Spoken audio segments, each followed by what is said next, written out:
Vous avez l'impression de stagner, vous ne voyez plus votre progression? On va vous expliquer comment changer votre point de vue dans cette vidéo.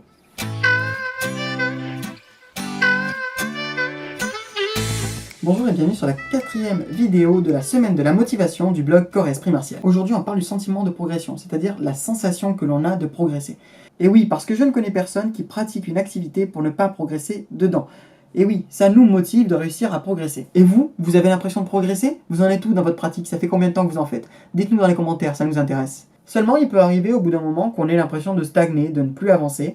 Et donc, c'est important de remédier à cette sensation. Aujourd'hui, on parle du sentiment de progression, c'est-à-dire la sensation que l'on a de progresser. Alors, je parle de sensation parce que c'est souvent un sentiment et c'est pas le cas. C'est même souvent l'effet inverse. Si vous avez lu notre article qui est en lien juste en dessous sur l'erreur, vous savez par exemple que lorsqu'on remarque ces erreurs, on a l'impression de régresser. Alors qu'en fait, c'est l'inverse. Comment ça? Je fais des erreurs et tu me dis que en fait je suis en train de progresser? Non, je te dis pas que parce que tu fais des erreurs, tu es en train de progresser. Je te dis que parce que tu les remarques, tu es en train de progresser. Tout simplement parce qu'avant tu faisais quand même ces erreurs, mais tu ne les voyais pas. Et tu as l'impression de stagner parce que tout simplement tu les remarques. Ah ouais, vu comme ça, c'est logique. Et voilà, c'est pour ça qu'on a l'impression de ne pas progresser. On a ce sentiment de ne pas progresser. Alors qu'en fait, on progresse. C'est important de comprendre la différence entre la progression et ce sentiment de progression. Donc on va voir comment renforcer votre sentiment de progression et pas votre progression.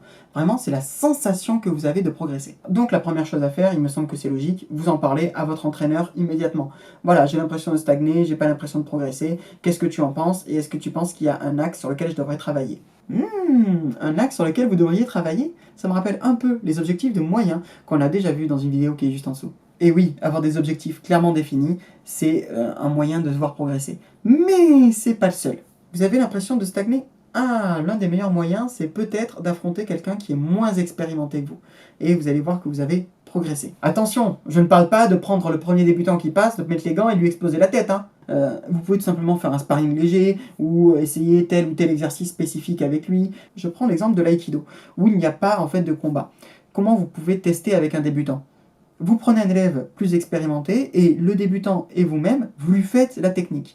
Et vous allez lui demander son ressenti. Vous allez voir, normalement, c'est quasi indéniable, la vôtre sera de meilleure qualité.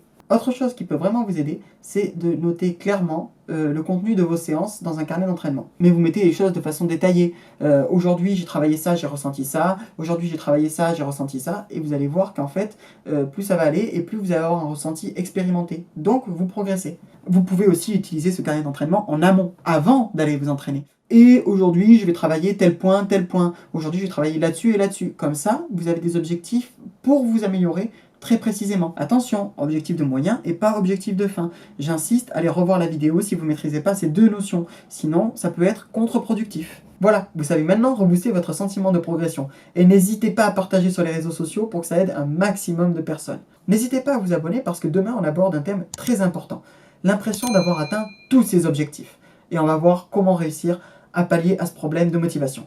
À demain, tchou bye!